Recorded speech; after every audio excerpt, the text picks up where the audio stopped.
I used to work at the Sierra Club for quite some time, and one of my favorite sayings was, the best time to plant a tree was 20 years ago. The next best time is right now. Yep. And the same thing's true with end-of-life planning. Like, you want to do it when you start building your project and get it right, but if you haven't done it, do it now, because you can sit down with a company like ours and we can help you on the front end, design strategies for when it does reach end of life. Hello, and welcome back to another episode of the Future of CRE Sustainability. I'm your host, Sean Swentek. I'm joined today by Jesse Simons, co-founder and chief commercial officer at SOLARCYCLE. Thanks for having me, Sean. Welcome, Jesse. I'm excited to talk to you today. Solar recycling and end of life for systems is such an emerging topic in our industry, so I know today's going to be a good chat. We're here in San Diego at the Solar Plaza Asset Management event. It's the last day of the event. What have you seen? What have you learned? What's really excited you this week? Well, it's been a great event. There's been a lot of conversation about repowering and when it's going to be coming, what's happening at end of life, how asset managers should start proactively planning for that. I was on a panel on that topic yesterday, very well attended. So that topic's been quite interesting. A lot of talk about tariffs and the uncertainty created there, the political environment, what's happening with the ITC. Great opening presentation from Mark Jacobson from Stanford about how we can get to 100% clean energy, which I found very inspiring. So yeah, good conference. I love this conference, right? I've been here for the last 4 years, and it's one of the few conferences that I go to where I really want to sit in on every panel because, like, you learn something. 100%. Yeah. I think this is my favorite conference by far. When you bring up solar recycling and end-of-life management for assets, what are the first kind of questions you get generally from the audience? From the audience? Well, from anyone you're trying to talk to about it, who's a developer or an asset owner.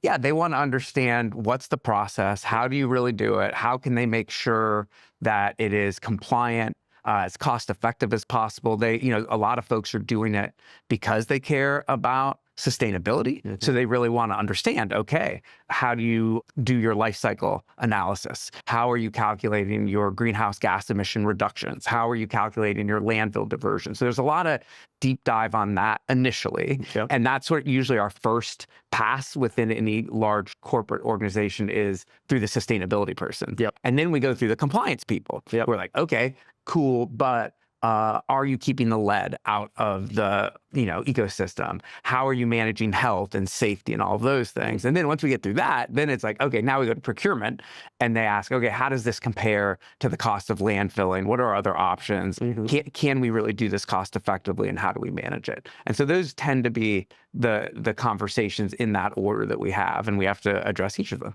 Very cool. Yeah. You mentioned process. Can you just go into a little bit of what the actual recycling process looks like? Yeah, I'd love to. And it's important to note that we've actually learned you need a different process for the three main kinds of panels, right? Oh. So we originally thought you'd need only two, one for crystalline silicon panels and one for solar thin film panels. Yep. But it turns out that you actually need a totally different process for monofacial panels versus bifacial panels, and particularly the glass bifacial. So what I'm going to walk you through is our main workhorse technology, which is for the monofacial panels. That's the primary type of tool we have running in our Odessa facility, West Texas. Okay. So what happens is we send trucks out to a customer's site. Maybe it's during construction breakage. They break some panels. It happens.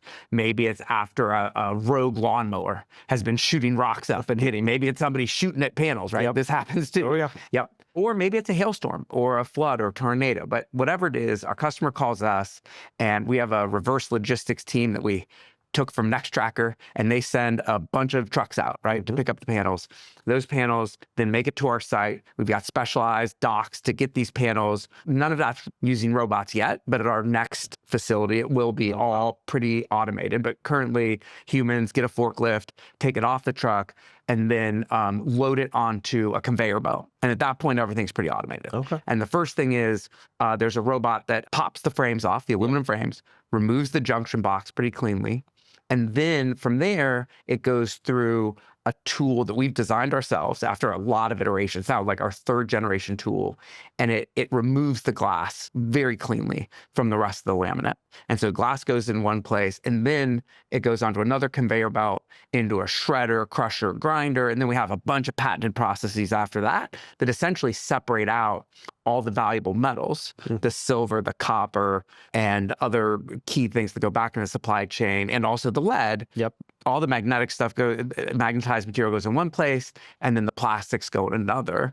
And at the end of that whole process, we put the valuable metals onto trucks that we ship to a off-taker who's a large global mining company. Yep. The aluminum frames go to a local metals company, and the glass we're currently selling back into the supply chain to go to people who are making things like fiberglass. Okay.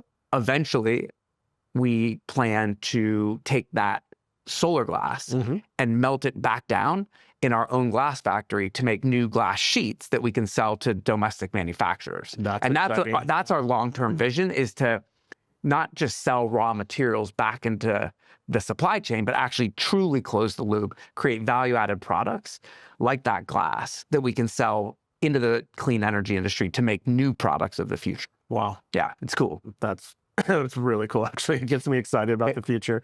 The economy around recycling, as the economics have changed over time.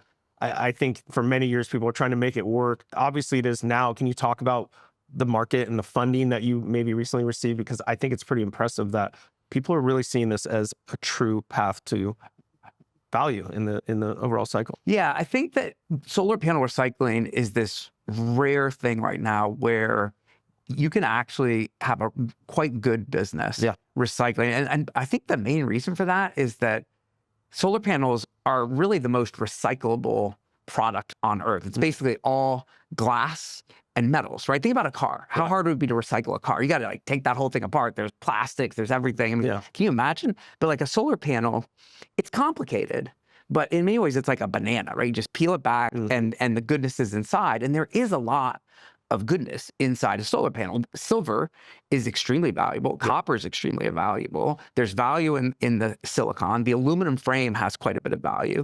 The glass has a lot of value. And there's value to the customer in getting the sustainability benefits of recycling, so they're willing to pay that. And there's actually a pretty high cost to landfill a panel. A lot of people don't understand that, but the biggest competitor we have out there is landfill. And it turns out that landfilling is extremely expensive. Not as expensive as recycling currently, but the gap is closing. And so I think that's what makes this business so appealing. I think that's why Microsoft recently invested in us. Fifth Wall is a big investor so you got 2 big players there. Prologis is an investor. And all of these companies just see the potential for basically creating a circular economy that ultimately creates value to the asset owner in terms of better sustainability results and ultimately a cheaper solution for what you do at end of life than landfilling, and then creating all this value out of the materials that we can get back into the supply chain, lower carbon emissions, right, from using recycled material rather than virgin material. And ultimately, it's like a win-win-win. So the future is bright for solar panel recycling. Yeah, it gives me great energy when I hear that huge corporates, huge commercial real estate entities like Prologis, they're seeing the value in this. It's not you, an evangelist, being like, we've got to, these guys are like, this is reality. We need to do it. We want to do it and we want to invest in it. So. Well, I can't get into the specifics. Our revenue is growing rapidly and pretty significant. And people see that, and being a few years in and hitting the kind of revenue milestones we're hitting and the growth, and then you start looking at the future, and we're still at this really tip of the iceberg, let's say, or the end of life solar chart is up and to the right, and we are just at the early stages of that inflection point and already making tens of millions of dollars a year, and it's only going up. We'll talk about volume. Tell me about volume. What are you guys doing today as far as recycling, and what does the future look like for you? Yeah, so last year we took in over 1 million panels. Wow. Yeah, and recycled more than 500,000 of those, and the rest are now being recycled currently. Wow. There's a 6 to 8 month gap, particularly if you're ramping up. We are on track to recycle over 1 million panels this year. Wow. So we're going to double what we did last year. We just opened another facility in Mesa, Arizona, which is going to focus on First Solar cadmium tellurium panels. Yep. And then we're opening our gigafactory in Cedartown, Georgia, which is about 60 miles northwest of Atlanta, where we're next year going to be able to do 2 million panels a year, but ramping to 10 million. And you're like, 10 million panels? That seems crazy, right? And it is, because right now the total market is probably 4 to 5 million panels a year, maybe even a little bit less than that. But what we're starting to see now is that a bunch of those projects that were built in the early 2010s are already starting to consider economic end of life. Like, it no longer makes sense to necessarily keep that project running, even though it still is perfectly functional.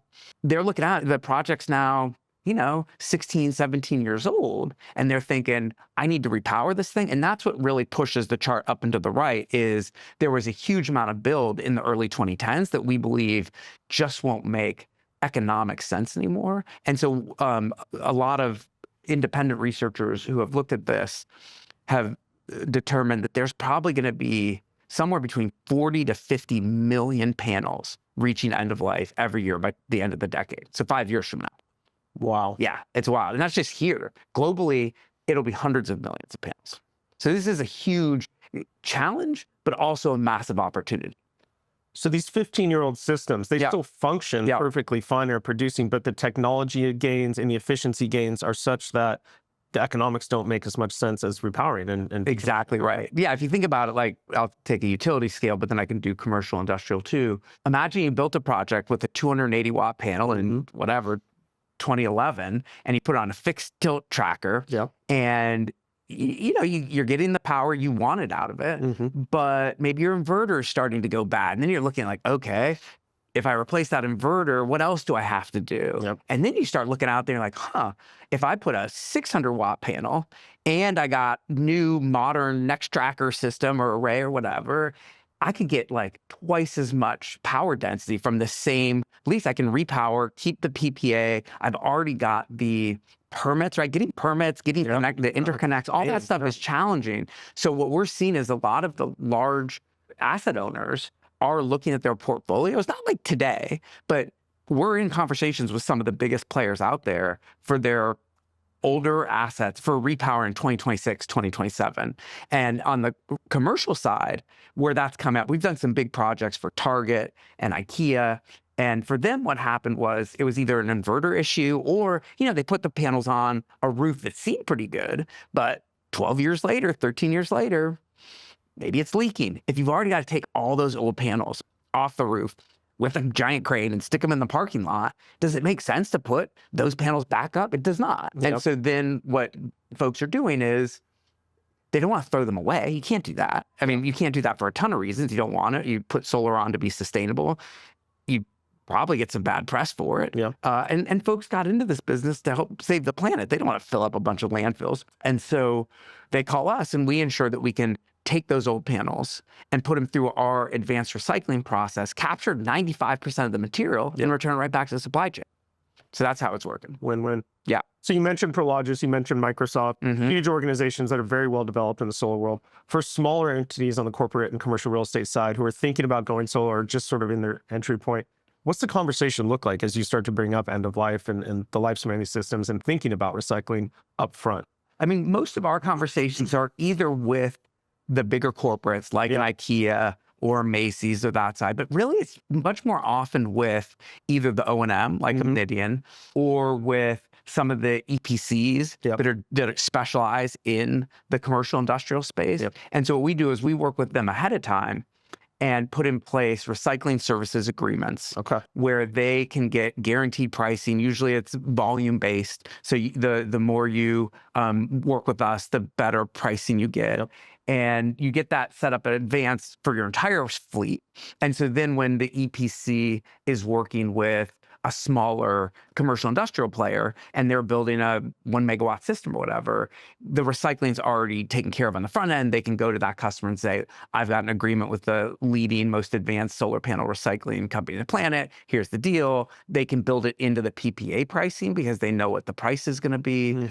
We also do what we call project recycling agreements, Yep. where we will come in and look at your project and allow you to do what basically we call pre-cycling. So the company commits to the cost of recycling on the front end, and then that gets woven into the PPA price. Yeah. And so it's just taken care of, done, dusted, and that works great for a lot of customers. So those are some of the ways that we work with the smaller players, but we're often not working directly with a local grocery chain or whatever. It's more like the larger ecosystem represented here at Solar Plaza. I might be putting you on the spot here because I'm not even sure if this is possible, but as I'm thinking about, you were talking about the life cycle management, understanding economic versus technical and all that. Are you guys able to assist these folks in like calculating when that end of life piece is and like understanding when the decision makes financial sense? We've been brought into those conversations. I mean, most of these companies, that's their expertise, right? They often have many people who sharpen the pencils and start looking at when does it not make sense anymore. Yeah. Our role tends to be helping them truly understand what those disposal costs are, because a lot of these decommissioning plans, particularly those that were built, 15 years ago, were, I don't want to say delusional, but certainly quite optimistic in terms of assumptions on, oh, well, yeah, my panels 30 years from now will still be worth $25 a piece, and I'll be able to sell this 280 watt panel in 2040 for $25, and that'll help offset the cost of removal and disposal and all that. And it turns out that's just not true. Yeah. And so our big role in a lot of those projects is helping the people who are doing the calculations on when it makes economic sense to truly understand what is it going to cost to repower your system, get the stuff off the site to recycle, not just the panels, but we also support inverter recycling, transformer recycling, battery recycling. We don't do all those things ourselves. We have a number of partnerships with the leading players in each of those verticals so that our customer has a single point of contact and can better understand the full economics. And in some cases, if they were assuming it was going to be a wash and now they see it's actually going to cost X, maybe they delay another year, but we help them understand the full cost of decommissioning, particularly on the end of life side, which tended to be, I'd say, overly optimistic. But just to be clear, even with that over optimism, it doesn't end up costing that much. And we do believe that for a lot of asset owners, it will pencil out sooner than they think to repower an old site, maybe even within the timeline of the original PPA, to just go out there and repower. We're seeing repowering on a spectrum. Sometimes you have to take everything off, but we've seen situations where some of our customers send us panels, but keep the rack, keep the rest of the BOS, and just figure out ways of putting format panels on the same rack. And then they just do a partial, it's not exactly a refurbishment, but it's a revamping. And that still works great for us because we get the panels, but they're able to keep a lot of the stuff and then extend the life of the project, but get a lot more power density out of that same space. Sounds like everyone would be smart to move the conversation forward about end of life for their systems and start talking about it sooner than later. 1000%. I used to work at the Sierra Club for quite some time. And one of my favorite sayings was, the best time to plant a tree was 20 years ago. The next best time is right now. And the same thing's true with end of life planning. Like, you want to do it when you start building your project and get it right, but if you haven't done it, do it now, because you can sit down with a company like ours and we can help you on the front end design strategies for when it does reach end of life, but we can also look at your projects that are a bit long in the tooth and help you think through, like, what's this going to cost for real? And let's put in place a plan. And we are, to us, having visibility on our customers' pipelines and knowing what's coming is very valuable because it allows us to think through how we manage cost engineering and scale and get that right, so that if we have that kind of visibility, we can keep bringing our costs down and pass that on to our customers. And we get closer to that point where solar panel recycling is actually not that much more expensive than the alternatives.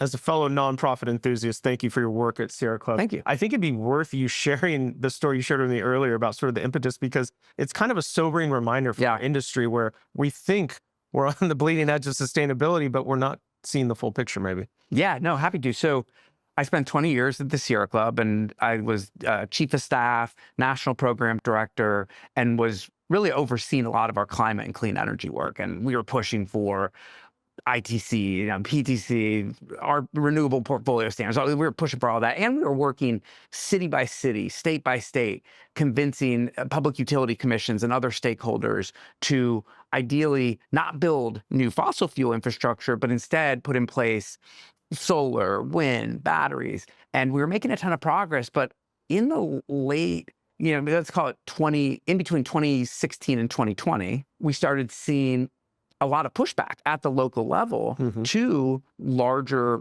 solar projects. And the local communities, I think there was some nefarious stuff going on there in terms of maybe some of the fossil fuel interests funding that opposition, but there was also true, legitimate grassroots concern about things like, what's going to happen to a panel at its end of life? We don't want all that material ending up in a landfill. And I've heard it maybe is hazardous. And then they were hearing things about, well, where's all that material come from in the first place? I've heard maybe there's things happening that are not so clean or green or human rights kinds of concerns. And what got my attention was I was starting to see even some of the Sierra Club members turning out at these hearings saying, we don't want to see these projects until we understand what's happening at the end of life and what's happening in the front of life. And so I went to folks I knew in the solar industry, because I partnered with them quite a bit at the Sierra Club, and said, guys, what's the plan? And a lot of folks were like, yeah, we've been thinking about that for a while, but so many of the projects are new. We've been focused on deployment, but you're right, this is the time. And one of the people I talked to was Suvi Sharma, who was a founder at NextTrack, or founder at Solaria, early, longtime player in solar. And we were neighbors and we were going for walks. I was thinking about leaving Sierra Club after Biden got elected. And he was like, what's the problem you can't stop thinking about? I'm like, I don't understand how we're going to deploy as much clean energy as we need to deploy to avert the climate crisis without solving this problem of not enough materials and opposition because of that, and the landfilling issue. And he's like, that's crazy, because I've been thinking about the same thing. Let's start a company. And literally it was like one walk, and I was like, all right, I'm leaving Sierra Club. He started planning his exit from Solaria.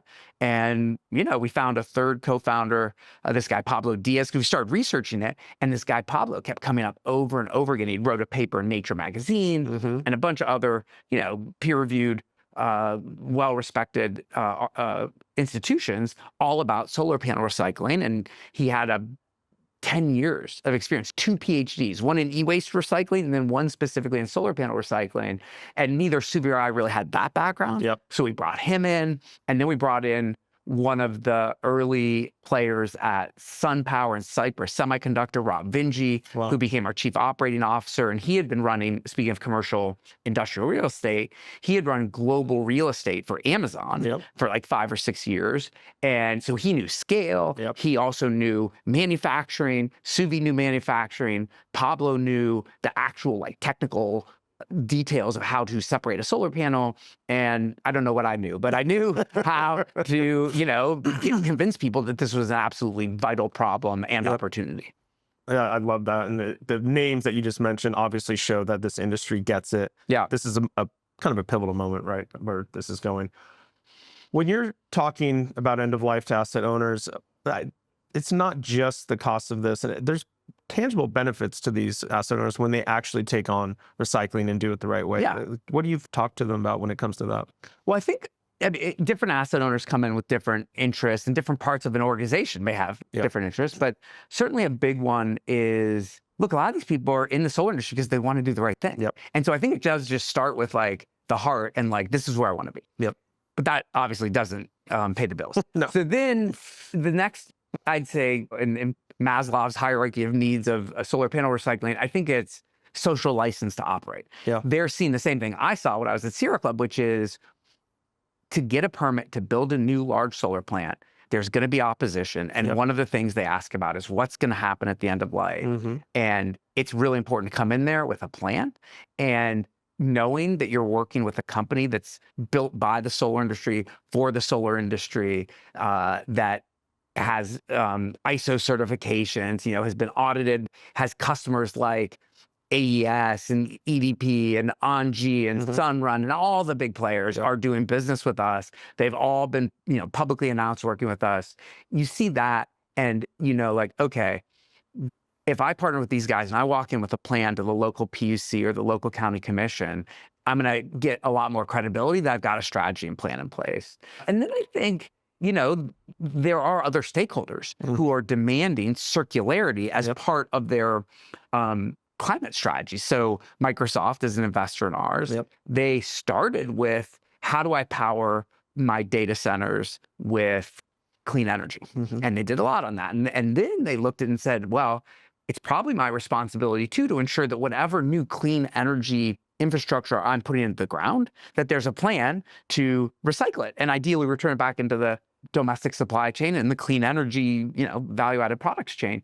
And so they are now requiring all of their developers for their data center projects to have a circularity plan built in. Like, you have to show how you're going to recycle. Ideally, you are doing what we're calling pre-cycling and setting that up in advance with companies like SolarCycle. And you're seeing the same thing from Google, Amazon, and others. They're all starting to require or strongly encourage recycling. So that's a big motivator, right? And then I think another piece is just that these companies didn't have a whole lot of experience with actually landfilling solar panels. Because look, most solar panel projects are less than 5 years old right now, right? And so, okay, you got a construction breakage of 0.5%, and maybe you send, I don't know, a small truck that you can put on the back of a pickup and throw that at a landfill, and your EPC deals with it. That's pretty simple, easy to do. Well, it's very different if you have hundreds of thousands of panels that get destroyed in a hailstorm, or if you're repowering an entire gigawatt project that might have 3 or 4 million panels on it. Nobody's taking that in a pickup truck to the local landfill. Those landfills likely won't take it. You're likely going to have to find another state. If it's pre-2015, those panels may have enough lead in them it's not very dangerous. I mean, there's less than a shotgun shell worth of lead in every solar panel, even the old ones, but it's enough for the EPA to potentially consider it hazardous. So guess what? Asset owner, you now have to find a hazardous landfill. Well, turns out there's like 20 of those in the country, and the tipping fees alone, right? Just the fee to put it in the landfill is over $10. And then you have to get it there on specialized trucking.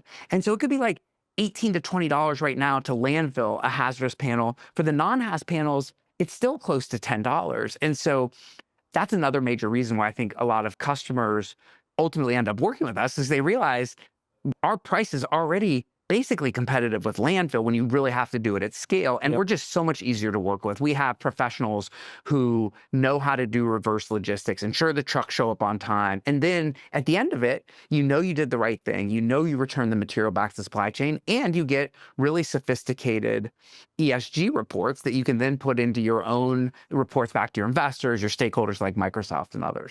Makes good sense and financial sense. So win-win there. That's the theory.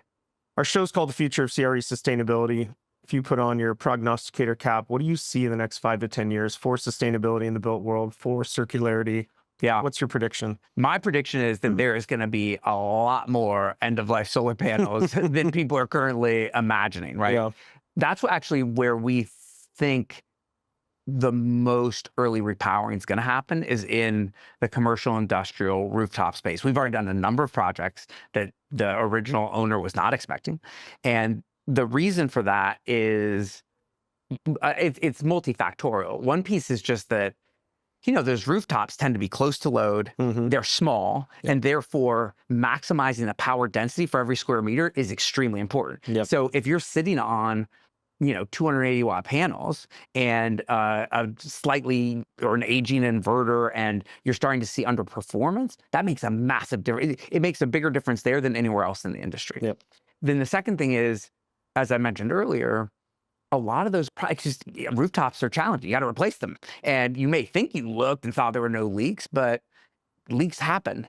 And as soon as that happens, that's triggering the need to get out the pencils and start figuring out, okay, does it make sense to put new panels on? And what we're finding is oftentimes it makes sense to just rebuild the entire system. And there are a huge number of projects all over the country, right? From SRECs in New Jersey and all those projects, the things that were built in California, a lot of those early policy things that I was working at Sierra Club created good economics for rooftop solar, commercial, industrial in the early 2010s. And those projects, we believe, will make a lot of sense to repower between 2026 and 2030. And that will be the leading indicator of how quickly repowering is coming for the utility space. So my suggestion to anyone who's listening to this podcast and is in this industry is plant your tree now, right? Like call us and we can set up an appointment, talk to you about your portfolio and start thinking about long-term solutions so that you can understand what it's going to cost and have that plan in place as you face what's coming. Completely agree. Yeah. If folks want to learn more about your work, Jesse, or more about SolarCycle, where should they go? Yeah, I mean, just Google SolarCycle, go to solarcycle.us. There are videos on the site where you can watch how we do solar panel recycling. If you end up becoming an interested customer, sign an NDA. We can do a special video tour where you can see actually how it works step by step. We love doing tours for prospective customers or existing customers where you can see every step of the process.